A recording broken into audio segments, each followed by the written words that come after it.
প্রিয় ছাত্রছাত্রীরা, এখন আমি তোমাদের সাথে উপস্থিত হয়েছি দশম শ্রেণীর গণিত বিষয়ের উপরে আমরা একটি আলোচনা করব বলে।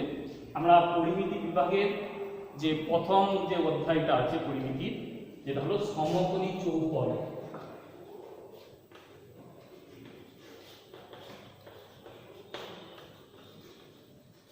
সমকোণী চৌপল নিয়ে আমরা এখন আলোচনা করব।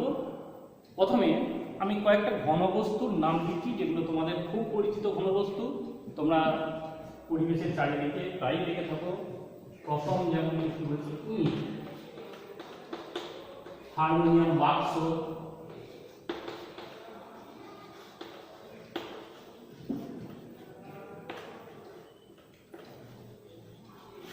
হারমোনিয়াম বাক্স, জুতোর প্যাকেট,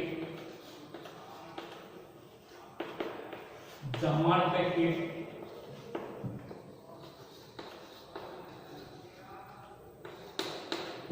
বই। এই যে ঘনবস্তুগুলো, এই ঘনবস্তুগুলোর মধ্যে দেখো আকৃতিগত একটা মিল রয়েছে। কি মিল না, প্রত্যেকটা ক্ষেত্রে তোমরা একটু চোখ বন্ধ করে ভাবো। দেখো একটা ইটের কটা তল থাকে?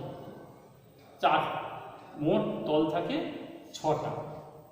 একটা ইট যদি আমি লেখা দিকটা, যে ইটের যে ভাটা থেকে সেটা তৈরি হয়, সেই ভাটার একটা লেখা দেওয়া থাকে, লেখাটা উপর দিতে পারলে ওই লেখার দিকটা একটা তল, নিচে একটা তল, চৌড়া দিক অনুযায়ী একটা দুদিকে দুটো তল, আর লম্বা দিকটা দুদিকে দুটো তল। এই 6টা তল থাকে। এবং দেখো এই যে 6টা তল থাকে, এই তলগুলোর আকৃতি আবার প্রত্যেকটা কিন্তু আয়তাকার, আয়তক্ষেত্রাকার। তল থাকে 6টি, আর তলগুলি আয়তক্ষেত্রাকার। এবং এই যে 6টা তল, দুটো দুটো করে বিপরীত তল থাকে, ওই বিপরীত তলগুলোর যে আয়তক্ষেত্র, তাদের আকৃতিগুলো সমান। মানে ওই আয়তক্ষেত্র ধরলে তার দৈর্ঘ্য প্রস্থ, বাঁ দিকেরটা যা দৈর্ঘ্য প্রস্থ হবে, ডান দিকেরটা মানে ঠিক ওর বিপরীত যে তলটা, তারও কিন্তু দৈর্ঘ্য প্রস্থ তাই হবে। উপরেরটা যা হবে, নিচেরটাই তাই হবে, সামনেরটা যা হবে, পিছনেরটা তাই হবে। এইরকম মানে আয়তক্ষেত্রগুলো বিপরীত তলগুলো কিন্তু একই মাপের হয়, দৈর্ঘ্য প্রস্থগুলো একই হয়।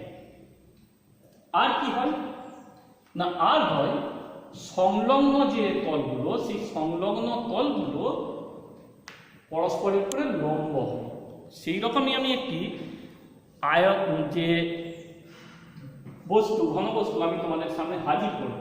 তার আগে বলি, এই ধরনের যে তলগুলো, মানে এই ধরনের যে ঘনবস্তু, মানে হারমোনিয়ামের বাক্স, জুতোর প্যাকেট, জামার প্যাকেট, বই, এই ঘনবস্তুগুলো যেগুলো 6টা তল, প্রত্যেকটা তল হচ্ছে আয়তক্ষেত্রাকার, এবং বিপরীত তলগুলোর দৈর্ঘ্য প্রস্থগুলো একই হয়, এবং সংলগ্ন তলগুলো পরস্পরের উপরে লম্ব হয়। এই ধরনের যে ঘনবস্তু, সেই ঘনবস্তুগুলোকে বলা হচ্ছে সমকোণী চৌপল। এই ঘনবস্তুগুলোর নামই হলো সমকোণী চৌপল। এখন তোমাদের সামনে আমি বললাম যে একটি যখন ঘনবস্তু আমি একটু স্ক্রিনে হাজির করি, হাজির করলে তোমরা বিষয়টা আরো পরিষ্কার করে বুঝতে পারবে। সেরকম একটি ঘনবস্তু হলো এই একটা বই। এই বইটার ক্ষেত্রে দেখো 6টা তল আমি বললাম, তোমরা যেটা ভাবনাতে আনলে সেটা চোখের সামনে দেখো। একটা তল উপরে, নিচে দুটো, এই দিকে একটা তল, তার উল্টো দিকে একটা তল, 4টে হলো। এই দিকে একটা তল, উল্টো দিকে একটা তল, মোট হলো 6টা তল। তাহলে এই বইটার তল সংখ্যা হয়ে গেল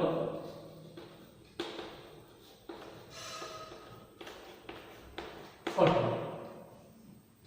প্রত্যেকটা তল নিশ্চয়ই বুঝতে পারছো, আয়তক্ষেত্র এই দিকেরটাও যেমন হচ্ছে, এই দিকেরটাও তাই হচ্ছে। এইটা যদি প্রস্থ হয়, এটা যদি দৈর্ঘ্য ধরি, এই দিকেও দেখো এটা প্রস্থ, এটা দৈর্ঘ্য একই হবে, বুঝতে পারছো? তার মানে বিপরীত তল দুটোর কিন্তু দৈর্ঘ্য প্রস্থ একই হয়। আর দেখো এই তলটার সাথে, এই উপরের তলটার সাথে এই দিকের তলটা এরা কিন্তু লম্বভাবে রয়েছে। এই তলটার সাথে এই তলটা লম্বভাবে রয়েছে। তাহলে এই বইটাকে আমি বলতে পারছি এটা হলো একটা সমকোণী চৌকোণ। এবার সমকোণী চৌকোণের তল সংখ্যা দেখলাম 6টি। এর প্রান্ত রেখা কটি, মানে দুটো তল যে জায়গাটা, যে রেখাটাতে এসে মিলছে, এই তল আর এই তল একটা রেখাতে এসে মিলছে, এগুলোকে বলছি প্রান্ত রেখা। এই প্রান্ত রেখা কটা না, 1টা 2টো 3টে 4টে 5টা 6টা, এদিকে 7টা, এই উল্টো দিকে 8টা 9টা 10টা 11টা 12টা। তাহলে প্রান্ত রেখা হয়ে গেল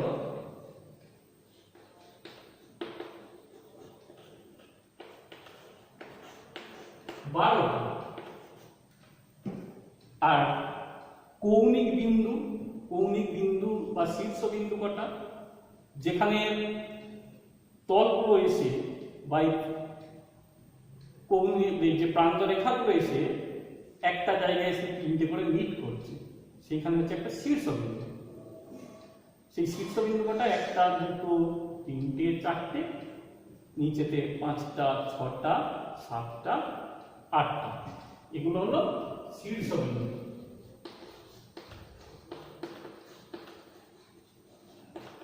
শীর্ষবিন্দু পেলাম 8টি।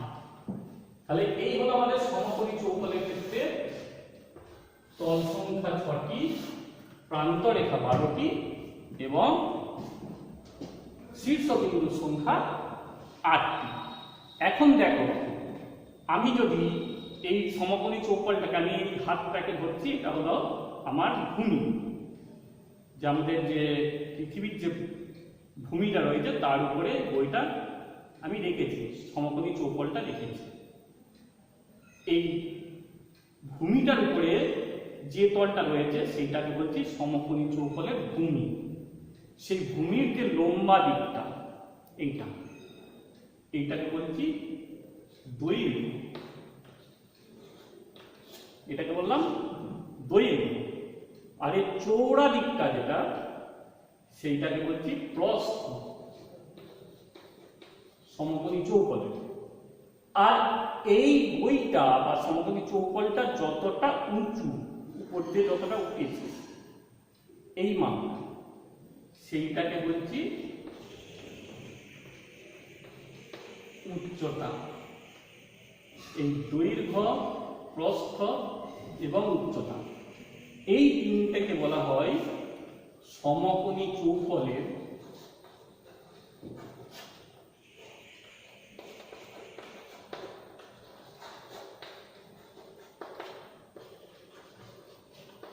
মাত্রা। এটাকে বলা হয়, এই তিনটাকে বলা হয় সমকোণী চৌকোণের মাত্রা।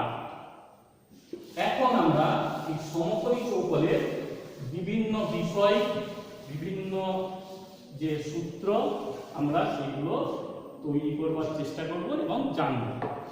প্রথম আসি সমগ্র তলের ক্ষেত্রফল।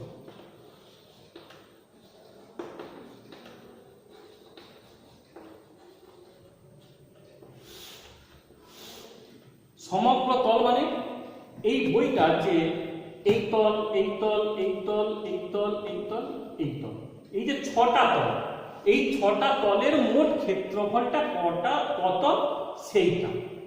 এখন আমি বলেছি কি ভূমি হলো যেটার উপরে বইটাকে রাখা হয়েছে, যে জায়গাটায়, সেটা হলো ভূমি। তাহলে সেই ভূমির লম্বা দিকটা দৈর্ঘ্য, এটা প্রস্থ। তাহলে ভূমির ক্ষেত্রফল কত? দৈর্ঘ্য গুণিত প্রস্থ। প্রথম আসি দৈর্ঘ্য গুণিত প্রস্থ। কারণ কি? সেটা কারণ হলো এটা একটা আয়তক্ষেত্র, এটা তো একটা আয়তক্ষেত্র। আয়তক্ষেত্রের ক্ষেত্রে বললাম না আমি দৈর্ঘ্য গুণিত প্রস্থ। তো ভূমির ক্ষেত্রফল যদি দৈর্ঘ্য গুণিত প্রস্থ হয়, ঠিক তার উল্টো দিকটাও বলেছি তার দৈর্ঘ্য প্রস্থ একই হয়, একই আকৃতির আয়তক্ষেত্র হয়। তাহলে সেটাও তাই। তাহলে সেটা আলাদা করে লেখা হচ্ছে না, এটা দুটো এরকম হচ্ছে দৈর্ঘ্য গুণিত প্রস্থ। তাহলে দুটো তলের হয়ে গেল, নিচের তল আর উপরের তল, দুটো দুই গুণিত দৈর্ঘ্য গুণিত প্রস্থ হলো। এরপর আসি এই দিকে দৈর্ঘ্য বরাবর যে উচ্চতার দিকের যে তলটা, তার ক্ষেত্রফল কি না, এইটা হলো দৈর্ঘ্য আর এটা বলেছি উচ্চতা, তাহলে দৈর্ঘ্য আর উচ্চতা ক্ষেত্রফল হয়ে গেল দৈর্ঘ্য গুণিত উচ্চতা। তাহলে এই দিকটারও যা হবে তার উল্টো দিকটাও তাই হবে, তার জন্য একটা 2 গুণ করে দিলাম, তাহলে চারটে তল হয়ে গেল যোগ হয়ে গেল, আর একটা হয়ে গেল কোন তল দুটো, এই তল এই তল। তাহলে এই তলটা কি, এটা হলো ভূমির চৌড়া দিকটা মানে প্রস্থ, আর এটা হলো উচ্চতা, তাহলে এই তলটার ক্ষেত্রফল প্রস্থ ইনটু উচ্চতা, প্রস্থ ইনটু উচ্চতা। এই ক্ষেত্রেও এই দিকটাও যা হবে তার উল্টো দিকটাও তাই হবে, তাহলে সেই ক্ষেত্রেও দুটো পেলাম, সরি এটা গুণ, আর মোট 6টা, তাহলে এটা যোগ হয়ে গেল, তাহলে 2 গুণিত দৈর্ঘ্য গুণিত প্রস্থ, 2 গুণিত দৈর্ঘ্য গুণিত উচ্চতা, 2 গুণিত প্রস্থ গুণিত উচ্চতা। এটাকে আমরা একটু সাজিয়ে লিখে দিই, যেটা মনে রাখতে সুবিধা হবে। প্রথম 2 কমন নিয়ে নিলাম, দৈর্ঘ্য গুণিত প্রস্থ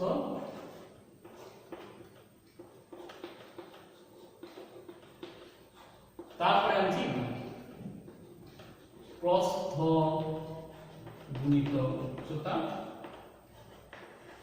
যুক্ত, এইটা নিয়ে আসছি উচ্চতাটাকে প্রথমে উচ্চতা গুণিত দৈর্ঘ্য। মনে রাখবো কিভাবে, 2 গুণিত দৈর্ঘ্য প্রস্থ, প্রস্থ উচ্চতা, উচ্চতা দৈর্ঘ্য, 2 গুণিত দৈর্ঘ্য গুণিত প্রস্থ যুক্ত প্রস্থ গুণিত উচ্চতা যুক্ত উচ্চতা গুণিত দৈর্ঘ্য। এই হলো আমাদের সমপ্রতলের ক্ষেত্রফল, সমকোণী চৌকোণ, সমকোণী চৌকোণ সমপ্রতলের ক্ষেত্রফল। 2 গুণিত দৈর্ঘ্য গুণিত প্রস্থ যুক্ত প্রস্থ গুণিত উচ্চতা যুক্ত উচ্চতা গুণিত দৈর্ঘ্য, এটা পেয়ে গেল।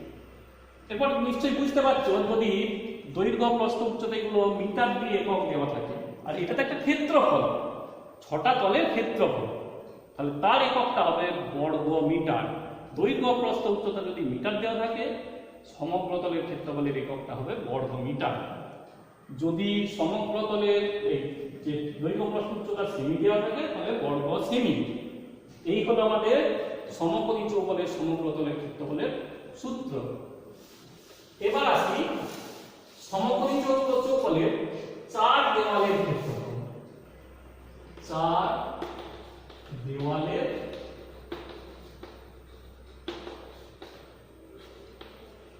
ক্ষেত্রফল।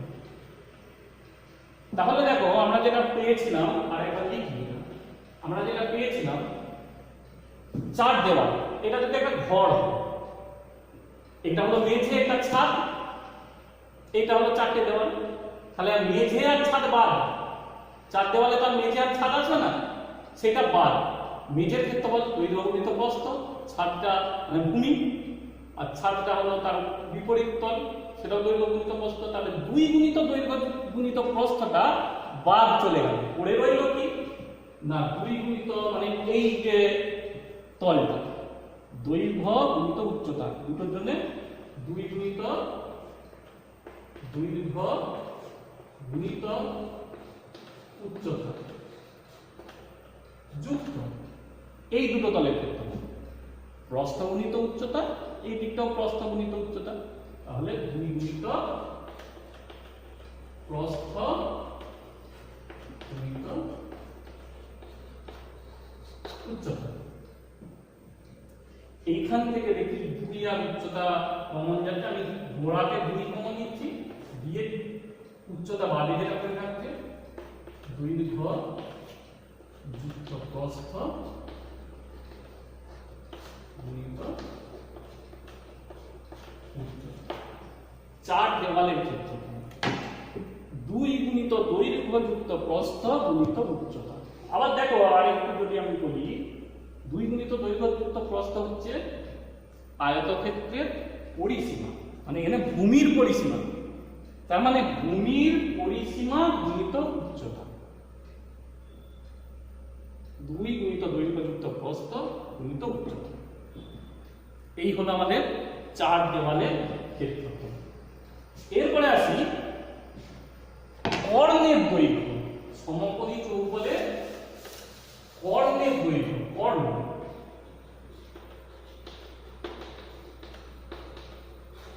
সমকোণী চৌবলের কর্ণ মানে হচ্ছে কি না, তোমরা একটু ভাবো যে তোমরা ক্লাসরুমে বসে আছো। ক্লাসরুমে তোমাদের যে দেওয়ালটাতে বোর্ডটা থাকে, সেই দেওয়ালটার যে দিকটা হলো চৌড়া দিকের যে দেওয়াল, পিছনটাও হয় চৌড়া দিকের দেওয়ালটা, আর যে সাইডে তোমরা বসে থাকো ওই বাঁ দিক ডান দিকের যে দেওয়ালগুলো সেগুলো লম্বা দিকের দেওয়াল, আর ছাদ আর মেঝে, এই হলো 6টা তল। তার মানে ক্লাসরুমটাও কিন্তু একটা সমকোণী চৌবলের উদাহরণ। ওই ক্লাসরুমে যদি আমি একটা বাঁশ রাখতে চাই, সব থেকে বড় মানে লম্বা যে বাঁশটা রাখতে পারবো, সব থেকে লম্বা যে বাঁশটা রাখতে পারবো ওই ঘরটার মধ্যে, সেইটাকেই আমরা বলছি সমকোণী চৌবলের কর্ণ। আমি একটু ছবিটা আঁকি সমকোণী চৌবল।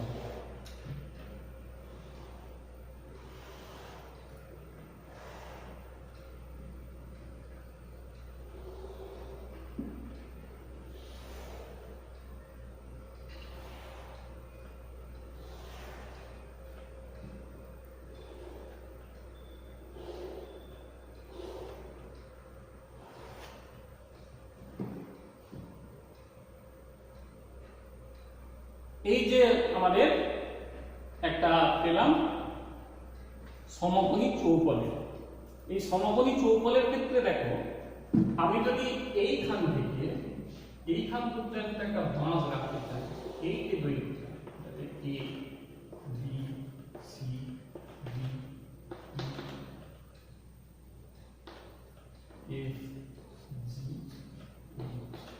এই যেটা হবে সেটা হবে আমাদের সমকোণী চৌবলের কর্ণ। এর দৈর্ঘ্যটা কি হবে? এখন দেখো, এটা একটা ভূমির কৌণিক বিন্দু, এটা আমাদের ছাদের যেটা কৌণিক বিন্দু, তার বিপরীত দিকে যে ছাদের কৌণিক বিন্দু, সেইখান থেকে আমার ভূমি পর্যন্ত একটা লম্ব আছে। আর আমি যদি এটাকে ভূমি ধরি, এ বি ই এফ টাকে যদি ভূমি ধরি, এ বি ই এফ, তাহলে এইটাকে যদি ভূমি ধরি, তার যে কর্ণটা, এই কর্ণটা ভূমির কর্ণ আর আমার সমকোণী চৌবলের কর্ণ আর উচ্চতা, এরা কিন্তু একটা সমকোণী ত্রিভুজ উৎপন্ন করে। ভূমির কর্ণ কি হবে না, এফ হবে বা দৈর্ঘ্য স্কয়ার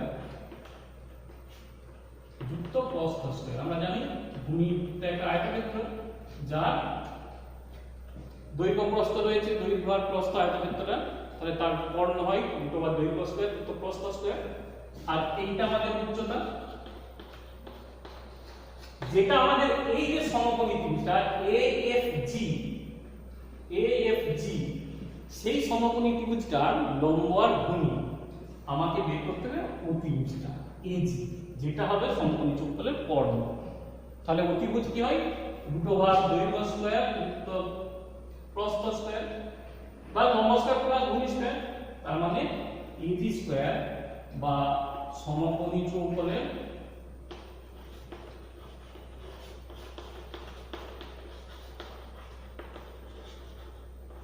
কর্ণ স্কয়ার। আচ্ছা, তা না করে আমি AG স্কয়ার, AG স্কয়ার সমান হয়ে যাচ্ছে AF স্কয়ার যুক্ত GF স্কয়ার, মানে তোমার দৈর্ঘ্য স্কয়ার যুক্ত প্রস্থ স্কয়ার তার হোল স্কয়ার যুক্ত উচ্চতা স্কয়ার। তার মানে রুটটা স্কয়ার করতে গেলে দৈর্ঘ্য স্কয়ার যুক্ত প্রস্থ স্কয়ার যুক্ত উচ্চতা স্কয়ার, তার মানে কর্ণটা হয়ে যাচ্ছে এর বর্গমূল। তার মানে সমকোণী চৌবলের কর্ণ হয়ে গেল √, দৈর্ঘ্য স্কয়ার যুক্ত প্রস্থ স্কয়ার যুক্ত উচ্চতা স্কয়ার। এটাও তো একটা দৈর্ঘ্য, তার মানে যদি আমাদের লম্ব এই দৈর্ঘ্য প্রস্থ উচ্চতা যদি মিটার দিয়ে দেওয়া থাকে, সমকোণী চৌকোণের কর্ণের দৈর্ঘ্য এককটাও কিন্তু মিটার। সূত্র কি হবে না, ওভার দৈর্ঘ্য স্কয়ার যুক্ত প্রস্থ স্কয়ার যুক্ত উচ্চতা স্কয়ার। এই হলো আমাদের সমকোণী চৌকোণের কর্ণ। এবার আসি আমরা সমকোণী চৌকোণের আয়তন। এবার যেটা আসছি সমকোণী চৌকোণের আয়তন। আয়তন বলতে আমরা কি বুঝি না, আয়তন হচ্ছে ঘনবস্তুটা যে পরিমাণ জায়গা দখল করে থাকে। সমকোণী চৌকোণের আয়তন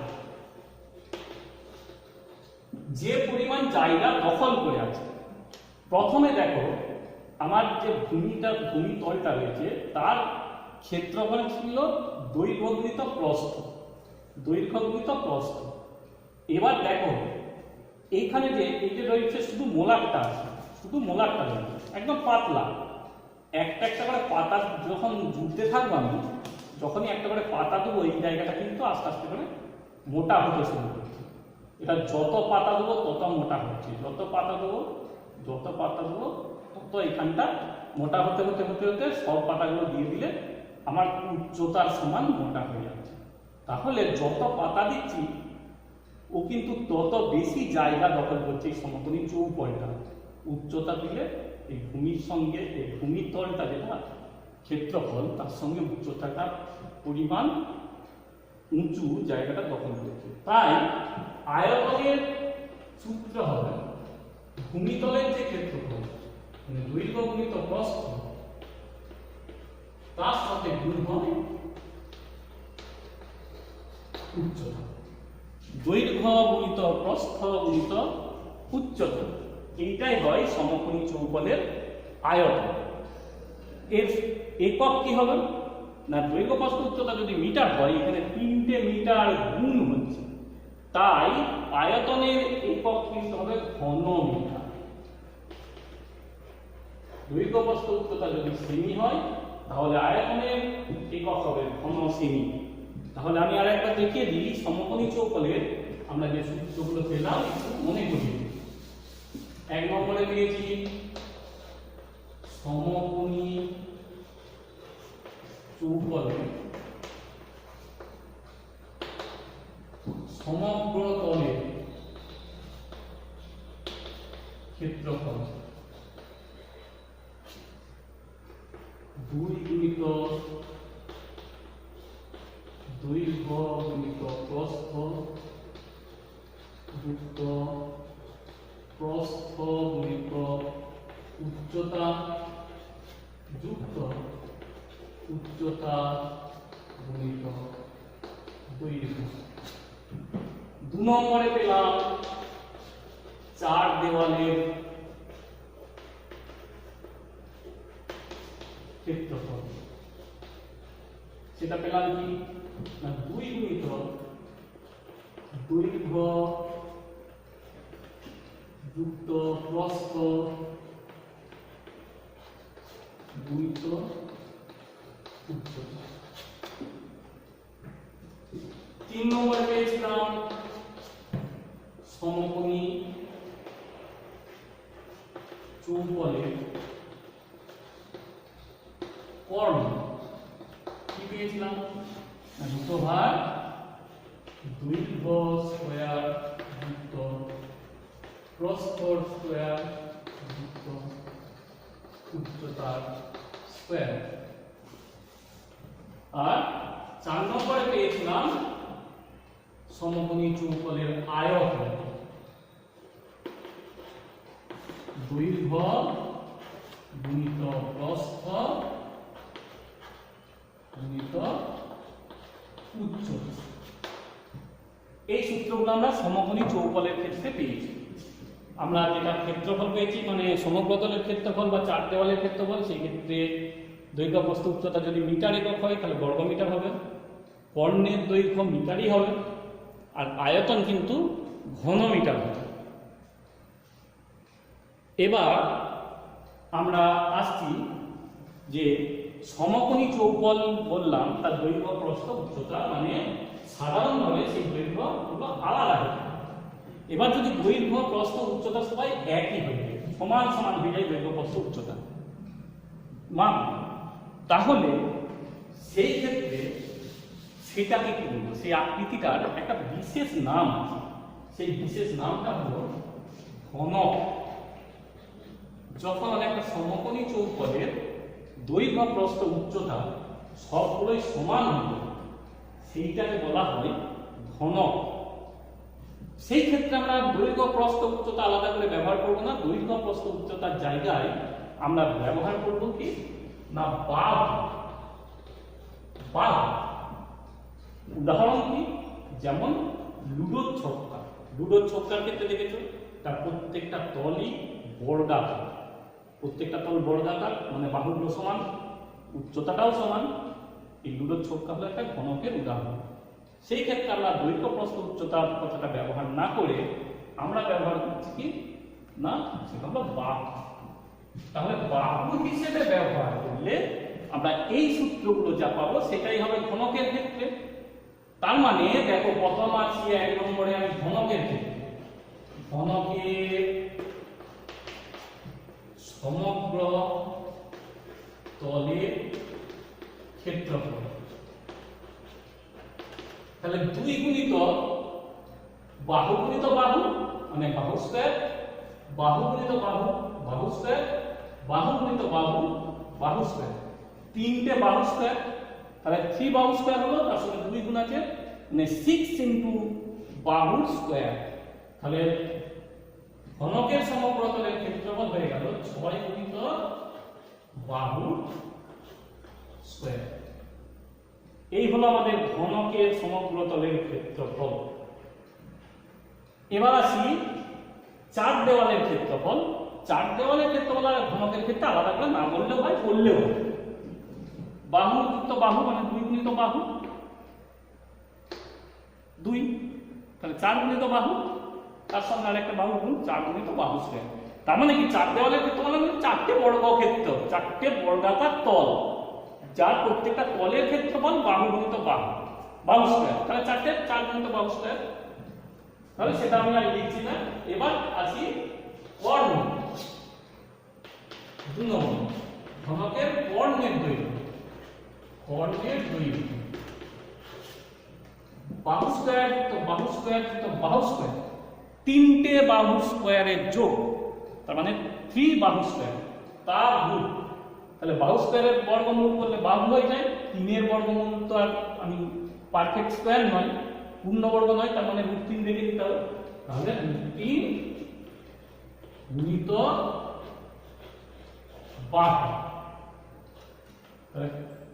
ঘনকের কর্ণের দৈর্ঘ্য হয়ে গেল √3 গুণিত বাহু। আর 3 নম্বরে আসি ঘনকের আয়তন, দৈর্ঘ্য গুণিত প্রস্থ গুণিত উচ্চতা, যেটা আমাদের সমকোণী চৌকোণের আয়তন ছিল। তাহলে এখানে প্রত্যেকটাই বাহু, তাহলে বাহু গুণিত বাহু গুণিত বাহু, তার মানে বাহুর কিউব, বাহু টু দি পাওয়ার 3। এই হলো আমাদের ঘনকের ক্ষেত্রে সূত্রগুলো। সমকোণী চৌকোণের ক্ষেত্রে দৈর্ঘ্য প্রস্থ উচ্চতাটাকে আলাদা ভেবে আমরা সূত্রগুলো তৈরি করলাম। এই ক্ষেত্রে দৈর্ঘ্য প্রস্থ উচ্চতাগুলো সেম হয়ে যাবে, প্রত্যেকটাই বাহু ধরে রাখছি, প্রত্যেকটাই একই, দৈর্ঘ্যটাও যা প্রস্থটাও তাই উচ্চতাটাও তাই, বাহু সেই অনুযায়ী হলো। সমগ্র তলের ক্ষেত্রফল 6 গুণিত বাহু স্কয়ার, কর্ণের দৈর্ঘ্য হয়ে গেল √3 ইনটু বাহু স্কয়ার, আয়তন হয়ে গেল বাহু কিউব। এই হলো আমাদের ঘনকের যে বিভিন্ন যে সূত্র, সেই সূত্রগুলো আমরা তৈরি করতে পারলাম। এই হলো আমাদের সমকোণী চৌকোণের ক্ষেত্রে যে বিভিন্ন ধরনের যে সূত্রগুলো রয়েছে সেই সূত্রগুলো। তোমরা তাহলে এই সূত্রগুলি কিভাবে তৈরি করলাম সেটা দেখলে। তোমাদের এখন কাজ হলো তোমাদের যে পাঠ্য বই, সে পাঠ্য বইয়েতেও তোমাদের সূত্রগুলি কিভাবে বের করতে হবে সেটি দেওয়া আছে, সেটাও তোমরা পড়বে। পড়বার পর আমি কিন্তু কোনো অঙ্কে যাইনি, আমি অঙ্কগুলো তোমাদের জন্যই ছেড়ে দিলাম। তোমরা যদি সূত্রগুলি ঠিক করে বুঝে নিতে পারো, সূত্রগুলো যদি তোমরা মনে রাখতে পারো, তাহলে অঙ্কগুলো খুব সহজ। এই সূত্রগুলোর সরাসরি প্রয়োগ করলেই অঙ্ক হবে। তাহলে তোমরা এই সূত্রগুলি ভালো করে বুঝে নিয়ে মনে রেখে তোমরা অঙ্কগুলি করবে। নিশ্চয়ই তোমরা প্রত্যেকটা অঙ্কই করতে পারবে। যদি কোনো অঙ্ক আটকে যায় তার জন্য রয়েছি, তোমরা যোগাযোগ করবে, নিশ্চয়ই উত্তর দেওয়ার চেষ্টা করব।